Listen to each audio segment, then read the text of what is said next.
درس چہاروں میں منطق دو از استاد وسیم نحو میں شہریور 1400 مدرسے میں ثقلیں.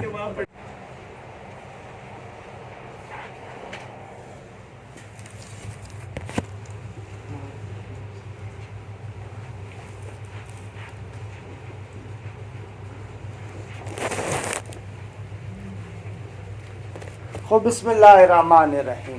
آج کا درس یہاں سے شروع ہوتا ہے. اب ہم نے عرض کیا کہ قضیہ یا حملیہ ہے یا شرطیہ ہے. درست. ان دونوں قضایا کو اگر مد نظر رکھے اور ان کے اطراف کو دیکھے تو قضیہ حملیہ کے فی الحال یہاں منطق کی حد تک ہم پڑھ رہے ہیں. 3 جز ہیں. جو بھی قضیہ حملیہ ہے اس کے کتنے اجزاء ہیں آقا؟ 3 جز ہیں. پہلا جز جو بالکل روشن ہے موضوع. دوسرا جز محمول. اور تیسرا جز موضوع اور محمول کے درمیان نسبت. بس قضیہ حملیہ کے 3 جز ہیں. کتنے جز ہیں؟ 3 جز. موضوع، محمول اور نسبت. جو لفظ یا جو چیز نسبت پر دلالت کرے اس کو کہتے ہیں رابط. کیا؟ رابط. جو نسبت پر دلالت کرے اس کو کیا کہیں گے؟ رابط. بعض زبانوں میں لفظ ہوتے ہیں اس کے لیے، بعض زبانوں میں لفظ نہیں ہوتے بلکہ جملے کی کیفیت ہوتی ہے. مثلا آپ اس کا ترجمہ کریں گے ہر انسان حیوان ہے. اردو میں یہ لفظ ہے اس نسبت کو بیان کر رہا ہے. عربی میں مبتدا اور خبر کی حالت کہ یہ مبتدا یہ خبر ہے، یہ اس رابط کو بیان کر رہا ہے. درست ہے. ضروری نہیں ہے کہ ہر جگہ پر لفظ و نسبت کو بیان کرنے کے لیے. ہو سکتا ہے ہیئت ہو. ہیئت یہ مبتدا اور خبر کی ہیئت یہ بیان کر رہے کہ یہ مبتدا خبر یہاں پر رابط پایا جاتا ہے. یہ ہیئت اس نسبت کو بیان کر رہی ہے. بھلے ہیئت جملہ خبریہ. ہیئت جملہ خبریہ. یا اگر بالکل دقیق بنے تو آپ کہیں کہ خبر کے اندر اصل میں ضمیر ہوتی ہے جو مبتدا کی طرف پلٹتی ہے. اگر دقیق بنے بالکل تو مبتدا خبر میں بھی خبر میں اصل میں ضمیر ہوتی ہے جو مبتدا کی طرف پلٹتی ہے. وہ رابط ہے. البتہ اس پر پھر آپ ہم پر پلٹ کر اشکال نہ کیجئے گا کہ خبر کے اندر ضمیر ہوتی ہے کہ جب خبر جو ہے وہ کیا مشتق ہو، جامد میں نہیں ہوتی. اللہ جامد بھی نازل منزل مشتق ہوتا ہے. درست ہے. تو یہ توجیہات اپنی جگہ پر، لیکن علیہ کہنا یہ چاہتے ہیں کہ آغا ہر وہ لفظ جو اس نسبت پر دلالت کرے یا ہر وہ ہیئت جو اس نسبت پر دلالت کرے اس کو ہم رابط کہتے ہیں. بس قضیہ حملیہ میں موضوع معمول نسبت ہوتی ہے. یہ ذہن میں رکھ لیں. اچھا آ جائیں قضیہ شرطیہ میں. قضیہ شرطیہ میں بھی 3 جز ہیں. قضیہ شرطیہ میں بھی 3 جز ہیں. اچھا موضوع کسے کہتے ہیں؟ موضوع جس پر حکم کیا جائے. نام سے ہی واضح ہے کہ لِأَنَّهُ وُضِعَ وَجُعِلَ، اس کو وضع کیا گیا ہے، قرار دیا گیا ہے تاکہ اس پر حکم کو حمل کیا جائے. اور معمول کو معمول کیوں کہتے ہیں؟ کیونکہ وہ اصل میں حکم ہے جو موضوع کے اوپر آپ باہر کر رہے ہیں، حمل کر رہے ہیں. اچھا قضیہ شرطیہ میں جو پہلا جملہ ہوتا ہے، پہلا جز ہوتا ہے، اس کو کہتے ہیں مقدم اور دوسرے کو کہتے ہیں تالی. اذا طلعت الشمس مقدم فالنہار موجود تالی. مقدم اور تالی کے مابین نسبت اتصال ہے. کیا ہے؟ نسبت اتصال. اچھا اس نسبت اتصال کو بھی مختلف ادات ادا کرتے ہیں. اگر قضیہ شرطیہ ہو تو اضافہ اس کو بیان کر رہا ہے. اگر قضیہ منفصلہ ہو، شرطیہ منفصلہ ہو تو وہاں پر اما او اس کو بیان کر رہا ہے، انفصال کو. درست ہے آقا؟ روشن ہے. بس قضیہ شرطیہ میں مقدم تالی اور نسبت، حالانکہ وہ نسبت اتصال کی ہو سکتی ہے، نسبت انفصال کی ہو سکتی ہے۔ اچھا، ایک اعتراض جو ابھی ہم نے آپ کو توضیح دی نا، اسی قسم کا اعتراض قضیہ منفصلہ میں کہہ سکتے ہیں آپ۔ کیسے؟ ایسے بھائی قضیہ شرطیہ متصلہ میں تو سمجھ میں آتا ہے کہ پہلے کو آپ مقدم کہیں، پہلے کو آپ مقدم کہیں، سمجھ میں آتا ہے۔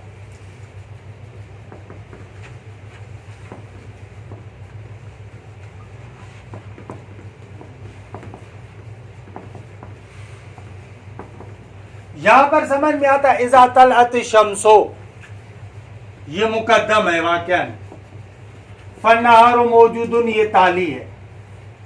یہاں پر سمجھ میں آ رہا ہے پہلے طلوع شمس سے بعد میں وجود نہار، لیکن یہاں پر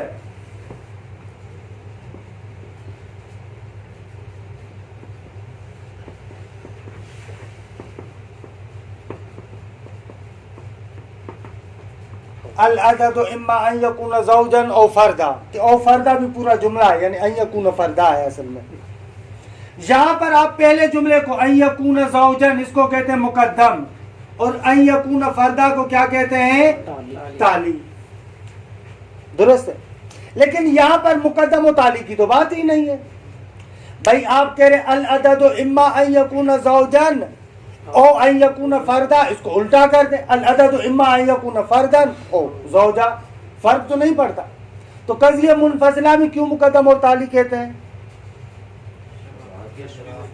احسنتم، بارک اللہ، اسی قضیہ متصلہ کے ساتھ شباہت دیتے ہوئے کہ وہاں پر بھی ہم نے نام مقدم اور تالی رکھا ہے، تو اب آپ کو کیا بار بار بیٹھ کر جو ہے وہ کیا تنگ کرے، ہر ایک کے نئے نئے نام لے کر آئے، مسئلہ نہیں ہے۔ یہاں پر بھی ہم نے کیا کہہ دیا؟ مقدم اور تالی۔ کہ یہ مطلب ہمارا آج کا بالکل آسان تھا، یہ مطلب ہم نے نہیں پڑھنا تھا، اصل میں دوسرا مطلب پڑھنا تھا۔ اس کی عبارت جلدی میں دیکھیں۔ جیسے او لگا کے فردن کی، ایسے کوئی ایک ایسا جملہ بنے کہ ایک اور او ہے اور ایک اور چیز ہے، تو تالی دوم ہو جائے گا۔ بھلے وہ حقیقت میں انشاءاللہ بحث پڑھیں گے، یہ درست کہہ رہے ہیں کہ آیا قضیہ منفصلہ میں فقط دو طرف ہوتے ہیں یا تین یا چار بھی ہو سکتے ہیں۔ بعض کہتے ہیں کہ تین چار بھی ہو سکتے، مشکل نہیں ہے، لیکن حق کے مطلب وہاں پر یہ کہ جیسے دو سے آگے بڑھتے ہیں حقیقت میں پھر وہ ایک قضیہ نہیں ہوتا، وہاں پر دو تین قضیے، دو قضیے ہوتے ہیں، ان دونوں قضیوں کو ہم ضم کر دیتے ہیں۔ خوب، یہ بالکل مطلب آسان ہے، اس کو آپ دیکھ لیں تاکہ اجزاء القضیت قلنا، ہم نے کہا ان کل قضیت لہا طرفان و نسبتن، ہر قضیے کے دو طرف ہیں اور ایک نسبت ہے۔ وعلیہ، اس بنا پر کہ ہر قضیے کے دو طرف اور ایک نسبت ہے، ففی کل قضیت ثلاثۃ اجزاء، ہر قضیے کے کتنے جز ہیں؟ یا اللہ، تین جز ہیں۔ ففی الحملیہ، قضیہ حملیہ میں الطرف الاول، پہلا جو طرف ہے، المحکوم علیہ، محکوم علیہ مسند الیہ، ادبیات میں پڑھتے ہیں جس پر حکم کیا جا رہا ہے، وَيُسَمَّى مَوْضُوعًا، اس کو کیا کہتے ہیں؟ موضوع کہتے ہیں۔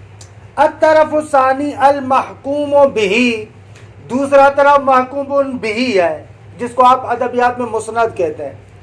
وَيُسَمَّى مَحْمُولًا، اس کو کیا کہتے ہیں؟ محمول کہتے ہیں، کیونکہ اس کو حمل کیا جاتا ہے موضوع پر۔ تیسرا جو جز ہے وہ کیا؟ النسبت، وَالدَّالُ عَلَيْهَا يُسَمَّى رَابِطَةً، اور جو شے اس نسبت پر دلالت کرے اس کو کیا کہتے ہیں؟ رابط کہتے ہیں۔ عربی زبان میں رابط زمانی کے لیے کانا کو استعمال کرتے ہیں، کانا رابط زمانی کہلاتا ہے۔ رابط غیر زمانی کے لیے عربی زبان میں معمولاً ضمیر کو استعمال کرتے ہیں۔ فارسی کے اندر است استعمال ہوتی ہے، بعض جگہوں پر کسرہ استعمال ہوتی ہے، مثلا لغت اللری ایسے زید دبیرے، یعنی زید دبیرے یعنی زید دبیراست، ایسے مختلف، ہمارے ہاں ہے استعمال ہوتا ہے رابط کے لیے، تو مختلف لغتوں میں ہے۔ وفی شرطیہ، اور قضیہ شرطیہ میں الطرف الاول یسمى مقدما، پہلے طرف کو کہتے ہیں مقدم کیونکہ پہلے ہے، والطرف الثانی یسمى تالیا، دوسرے طرف کو کیا کہتے ہیں تالی کیونکہ بعد میں واقع ہوتا ہے، تالیا بعد میں واقع ہونے والا، والدال علی النسبۃ یسمى رابطۃ، اور وہ لفظ یا ہیئت جو نسبت پر دلالت کرے اس کو رابط کہتے ہیں۔ اچھا یہاں پر کہہ رہے ہیں منفصلہ کو تو مقدم و تالی نہیں کہنا چاہیے، عیناً وہی عبارت، وَلَيْسَ مِنْ حَقِّ أَطْرَافِ الْمُنْفَصِلَةِ أَن تُسَمَّى مُقَدَّمًا وَتَالِيًا، فرماتے ہیں کہ منفصلہ کے اطراف کا حق نہیں ہے کہ ان کو مقدم یا تالی کہا جائے، کیونکہ لِأَنَّهَا غَيْرُ مُتَمَيِّزَةً بِالتَّابِعِ، کیونکہ یہ بالتابع ایک دوسرے سے جدا نہیں ہے، ایک دوسرے سے بالتابع جدا نہیں ہے، یعنی کیا؟ یعنی آپ بعد والے کو پہلے لے کر آئے، پہلے والے کو بعد میں لے کر آئے، اس طریقے سے تو نہیں ہے۔ یہ جو مقدم اور تالی بنایا اس قسم کا تمیز اور جدائی آپ نے دی ہوئی ہے، یہ حقیقی نہیں ہے۔ اس کے نیچے آپ لکھ دیں عبارت تھوڑی وہ انہوں نے لکھی ہے، لِأَنَّهَا غَيْرُ مُتَمَيِّزَةٍ بِالتَّابِعِ، یعنی ان کے اندر حقیقتاً ترتب نہیں پایا جاتا۔ کیا ترتب؟ یعنی دوسرا پہلے پر متوقف ہو، جیسے یہ اذا طلعت الشمس فالنہار موجود، النہار موجود حقیقتاً طلوع شمس پر موقوف ہے، اس کو کہتے ہیں ترتب۔ ترتب یعنی ایک دوسرے پر موقوف ہو، وجود نہار طلوع شمس پر موقوف ہے، اس کو کیا کہتے ہیں؟ ترتب۔ روشن ہوا؟ تو منفصلہ میں حقیقی طور پر تو ترتب نہیں ہے، چاہے زوج کو پہلے لے کر آئے فرد کو بعد میں، چاہے فرد کو پہلے لے کر آئے زوج کو بعد میں لے کر آئے، فرق تو نہیں پڑتا۔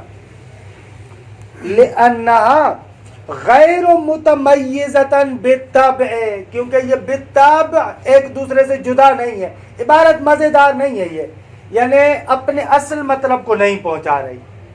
بابا آپ ایسے کہیں کہ یعنی یہاں پر حقیقتاً دوسرا پہلے پر مترتب نہیں ہے، یہ کہنا چاہیے، اور کہنا بھی یہ چاہتے ہیں، لیکن عبارت اتنی مزیدار نہیں ہے۔ کل متصلہ، جیسے متصلہ، درست ہے؟ درست ہے۔ فَإِنَّ لَكَ، کیونکہ تمہارے لیے جائز ہے کہ ان تجل، کیوں بھائی؟ وہ منفصلہ میں حقیقی طور پر مقدم اور تالی میں ترتب نہیں ہے، کیوں؟ فرماتے ہیں اس لیے فَإِنَّ لَكَ أَن تَجْعَلَ أَيًّا شِئْتَ مِنْهَا مُقَدَّمًا وَتَالِيًا، کیونکہ تمہاری مرضی ہے کہ دونوں میں سے جس کو چاہو مقدم قرار دو اور جس کو چاہو تالی قرار دو۔ وَلَا يَتَفَاوَتُ الْمَعْنَى فِيهَا، معنی میں کوئی تفاوت نہیں آئے گا، مقدم کو تالی بناؤ، تالی کو مقدم بناؤ۔ وَلَكِنْ إِنَّمَا سُمِّيَتْ بِذَلِكَ، لیکن مقدم اور تالی کے نام سے ان کو کہا گیا ہے، کیوں؟ فَعَلَى نَحْوِ الْعَطْفِ عَلَى الْمُتَّصِلَةِ، اس منفصلہ کو بھی متصلہ پر ایک طریقے سے عطف کرتے ہوئے، عطف کرتے ہوئے یعنی انہی کی طرح، طبعا لہا، اسی کی اتباع کرواتے ہوئے، کیونکہ یہاں پر بھی دو قضیوں کے درمیان نسبت ہے، وہاں پر بھی دو قضیوں کے درمیان نسبت ہے۔ کما سمیت السالبۃ باسم الموجبہ، جیسے سالبہ کو موجبہ والا نام دے رہے تھے، حملیہ، متصلہ، منفصلہ، اسی طریقے سے یہاں پر بھی منفصلہ میں کیا ہے؟ مقدم اور تالی والا نام دیا گیا ہے۔ مطلب خیلی اہم نہ بھول، لیکن عبارت کو حل کیجئے گا۔ آتے ہیں آغا قضایا کی تقسیمات ثانوی کی طرف۔ کیا تقسیمات ثانوی کی طرف؟ آئے پہلے قضیہ حملیہ کو تقسیم کریں۔ قضیہ حملیہ کی مختلف تقسیمات ہیں۔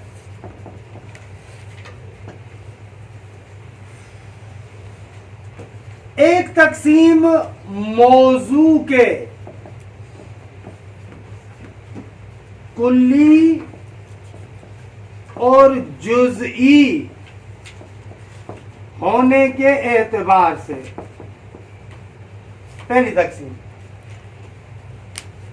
کاش وہ جو ہم نے منطق مقدماتی پڑھی تھی نا، ان قضایا کے بعض کا ایک آپ ادھر درس میں آنے سے پہلے مرور کر لیا کریں، تو کیا ہوگا، وہ جو مطالب ہے نا وہ آپ کے ذہن میں ہوں گے، میں ان مطالب کو جلدی گزار کے دوسرے مطالب آپ کو بیان کروں،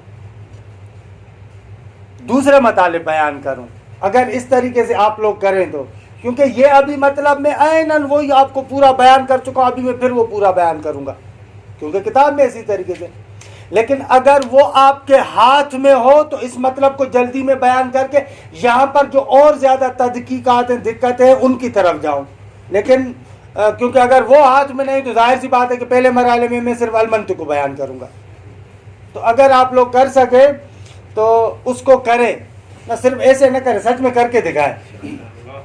خوب، قضیہ حملیہ موضوع کے کلی اور جزئی ہونے کے اعتبار سے، اچھا دیکھیے آگا، اس تقسیم کو پڑھنے سے پہلے ایک نقطہ ضرور سمجھیں، وہ یہ ہے کہ کسی بھی چیز پر، بارہا یہ میں نے مقدمہ آپ کو عرض کیا ہے، کسی بھی چیز پر جو ہماری نگاہ ہوتی ہے وہ دو طریقوں سے ہوتی ہے، ایک شے پر نگاہ ہماری دو طریقوں سے ہوتی ہے، یا نگاہ استقلالی ہوتی ہے یا نگاہ عالی ہوتی ہے۔ نگاہ استقلالی یعنی واقعاً میں اس شے کو دیکھ رہا ہوں، اگر ہم نے مدرسے کے لیے قفسیں خریدنے ہیں، کیا کہتے ہیں قفسوں کو اردو میں؟ الماریاں لینی ہے، خوب الماری ایسی ہونی چاہیے اس کے اتنے خانے ہوں، ایسے ہو، یہ ہو، وہ ہو، ایک مرتبہ ایسے، خوب یہ آپ کی نگاہ استقلالی ہے اس پر۔ دوسری مرتبہ ایک شے پر آپ کی نگاہ عالی ہوتی ہے، یعنی اس شے کو دیکھتے ہیں لیکن حقیقت میں اس شے کو نہیں دیکھتے، اس شے میں کچھ اور دیکھتے ہیں۔ مثلا آئینہ، خوب آئینے کے سامنے جب آپ جاتے ہیں تو آئینے کو دیکھتے ہیں یا اپنے آپ کو دیکھتے ہیں؟ ہاں، لیکن اپنے آپ کو آپ دیوار میں کیوں نہیں دیکھتے، آئینے میں کیوں دیکھتے ہیں؟ بس آئینے پر بھی نگاہ ہوتی ہے لیکن آئینے پر نگاہ کون سی ہوتی ہے؟ نگاہ عالی ہوتی ہے، کہ منطق جزء اول میں ہم نے اس کو تفصیل سے پڑھا تھا، درست ہے آگا؟ یہ نقطہ حتماً ذہن میں رکھیں کہ ایک شے پر نگاہ آپ کی کس طریقے سے ہے۔ اب آ جائیں اس تقسیم کی طرف، تقسیم 2 تا 4 ہے۔ تقسیم میں ہم کہتے ہیں کہ آگا قضیہ حملیہ میں موضوع، قضیہ حملیہ میں موضوع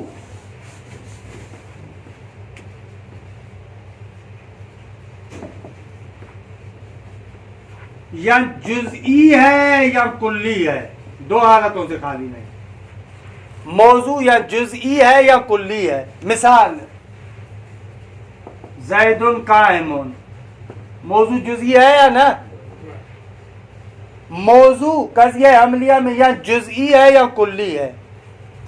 اگر موضوع کلی ہو تو اس کی 2 صورتیں ہیں، حکم بذات خود مفہوم کلی پر ہے یا حکم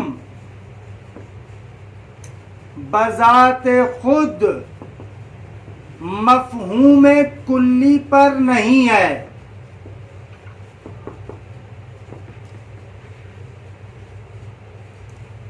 دیکھیں دوبارہ، موضوع قضیہ حملیہ میں یا جزئی ہے یا کلی ہے۔ اگر کلی ہے تو اس کی 2 صورت ہے، یا حکم جو ہے وہ کیا بذات خود مفہوم کلی پر ہے، جیسے الانسان نوع، یہ جو نوع کا حکم ہے یہ مفہوم الانسان پر ہے یا انسان کے افراد پر ہے؟ مفہوم الانسان پر ہے۔ انسان کا جو فرد ہے زید، عمر، بکر، خالد، وہ تو نوع نہیں ہے، نوع کیا ہے؟ خود مفہوم انسان، الانسان، یہ کیا ہے؟ نوع ہے۔ تو حکم کہاں پر ہوا؟ بذات خود مفہوم کلی پر، یا اس کو یوں بھی کہتے ہیں کہ حکم طبیعت کلی پر ہو، یہ بھی تعبیر استعمال ہوتی ہے، حکم طبیعت کلی پر ہو، ایسے ہے نا الانسان کلی ہوتی ہے۔ یاد ہے آپ کو، ہم نے پڑھایا تھا، آپ کو جزء اول میں پڑھا تھا ہم لوگوں نے کہ کلی یا منطقی ہے یا طبیعی ہے یا عقلی ہے، درست ہے؟ تو یہاں پر بھی ہم کہتے ہیں کہ حکم طبیعت کلی پر ہو، خود طبیعت کلی پر، درست؟ یا حکم بذات خود مفہوم کلی پر نہیں ہے، بلکہ افراد کلی پر ہے. کیا؟ افراد کلی پر حکم ہے. مثلا الانسان ضاحک، خوب ضاحک ہنستا مفہوم انسان ہے یا انسان کا فرد ہنستا ہے؟ کون ہنستا ہے؟ فرد ہنستا ہے. کبھی آپ نے دیکھا ہے مفہوم انسان آپ کے ذہن میں بیٹھا ہوا ہے وہ ہنس رہا ہے؟ وہ تو نہیں ہنستا. آپ ماشاءاللہ مسکراتے ہیں. درست؟ حکم بذات خود مفہوم کلی پر نہیں بلکہ افراد کلی پر ہو حکم. اس کی دو صورتیں ہیں. اس کی کتنی صورتیں ہیں؟ دو ہیں. یا کمیت افراد بیان ہوئی ہے، کمیت افراد بیان ہوئی ہے، یا کمیت افراد بیان نہیں ہوئی.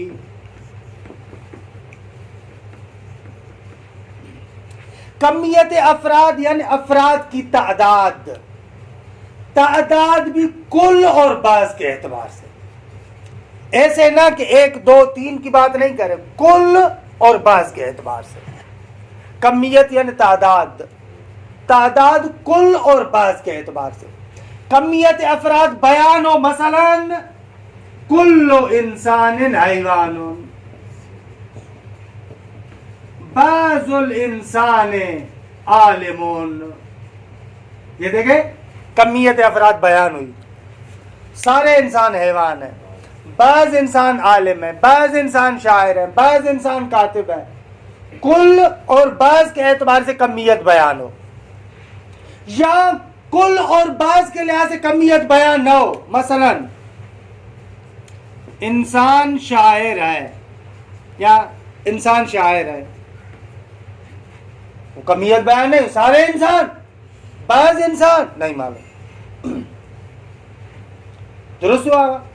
بس قضیے کی یہ چند صورتیں ہیں، یعنی ان کو آپ ایسے رٹا لگا لیں کہ جیسے نیند میں بھی ہو تو آپ فوراً بیان کریں.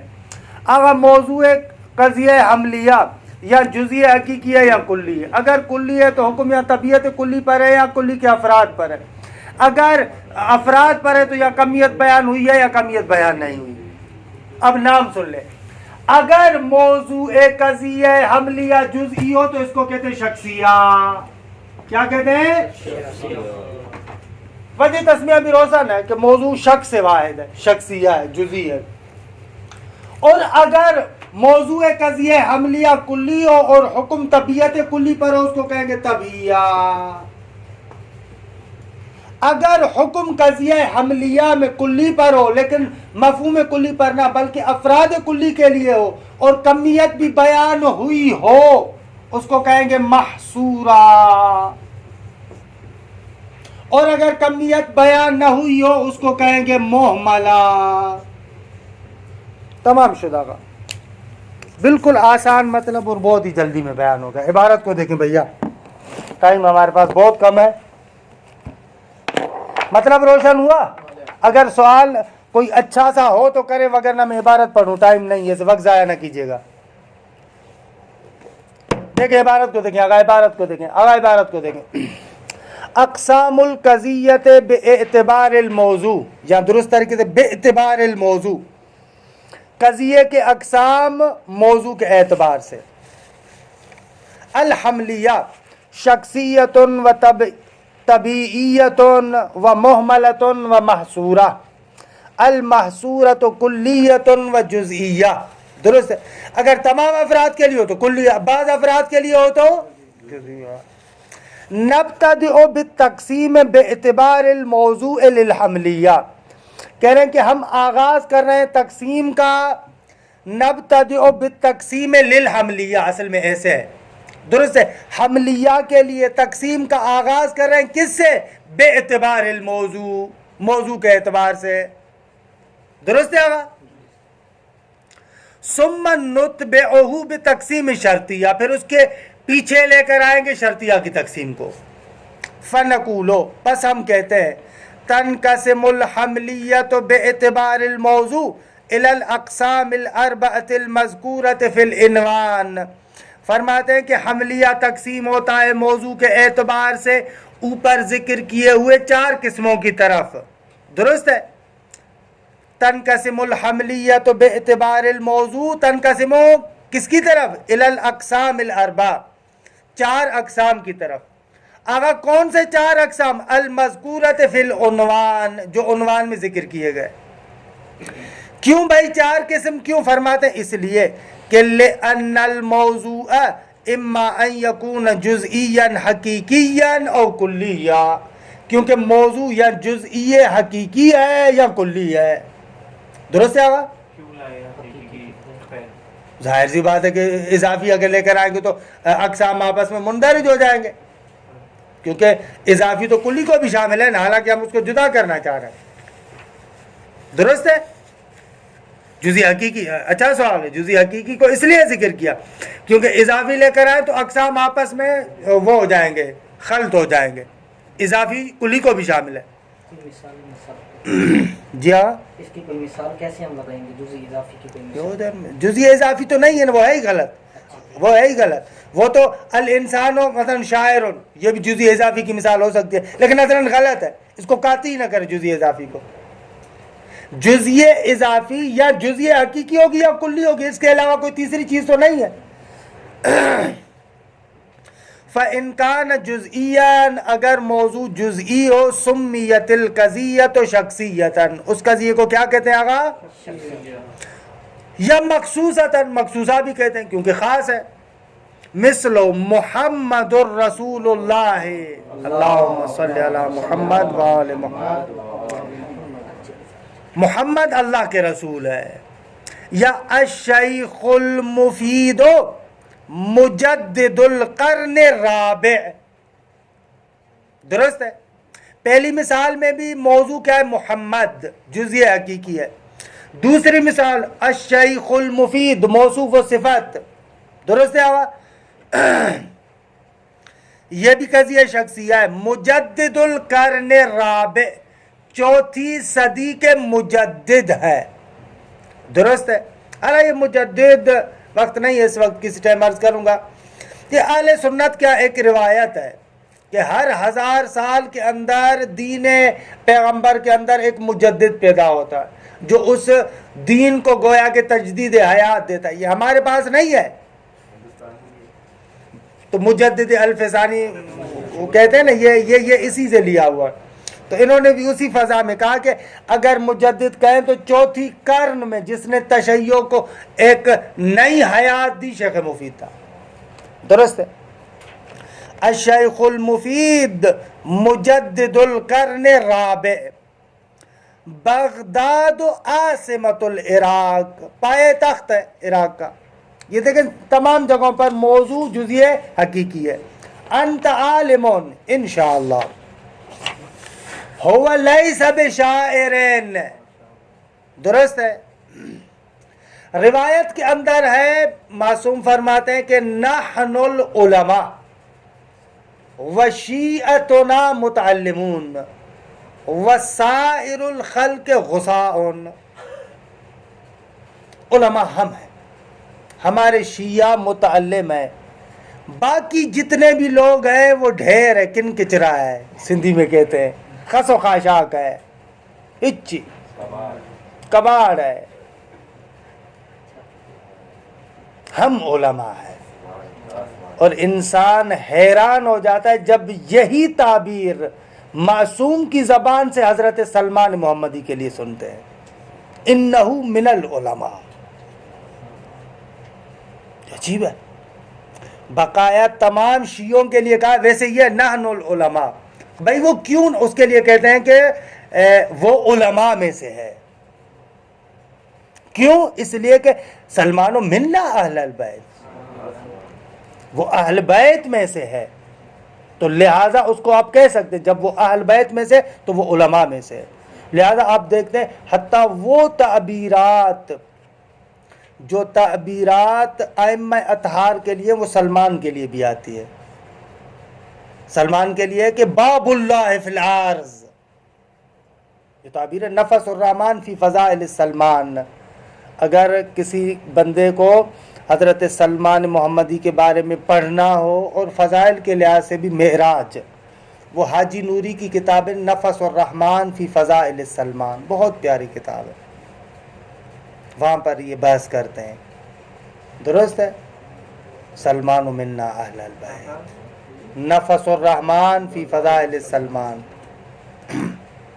خوب ایسے واقعہ منیت کی منزلت، یعنی عام طور پر میں ممبروں سے سنتا ہوں ہمارے ہاں اس منیت کا ترجمہ کیسے کرتے ہیں، فمن تبعنی فانہ منی، اس آیت کے ساتھ جوڑتے ہیں. یہ غلط ہے. وہ آیت صرف اتنا مطلب بیان کر رہی ہے کہ جو بھی مثلا کسی نبی پر ایمان لے کر آتا ہے وہ اس میں سے، یعنی اس کی امت میں سے. سلمان منا اہل البیت میں یہ معنی نہیں ہے، وگرنہ یہ کیا خاصیت ہو گئی، یہ تو کوئی خاصیت نہیں ہے. یا وہ جو معروف حدیث آپ لوگ سنتے ہیں، لو علم ابو ذر ما فی قلب سلمان لقتلہ، اس کا ترجمہ کیا ہے، کیا مقصد کہ اس کو قتل کر دے گا. مرحوم مجلسی مرات العقول میں اس روایت کا ایک ترجمہ یہ بھی کرتے ہیں، دیکھیے گا غور کیجیے گا، لو علم ابو ذر ما فی قلب سلمان، لقتلہ کے فاعل کی ضمیر جا رہی ہے ما فی قلب سلمان کی طرف، ترجمہ چینج ہو جاتا ہے.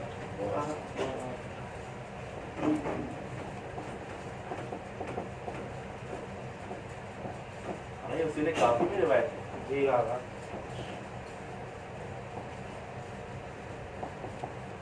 عام طور پر ہم کیا کرتے ہیں، اس قتلہ کی ضمیر، قتلہ کے فاعل کی ضمیر کو ابو ذر کی طرف پلٹاتے ہیں، ہے نا، عام ترجموں میں سے ہوتا ہے. ہو کی ضمیر سلمان کی طرف پلٹاتے ہیں، عام طور پر ایسے کرتے ہیں. اگر ابو ذر جان لیتے وہ چیز کے جو سلمان کے دل میں ہے تو ابو ذر سلمان کو قتل کر دیتے.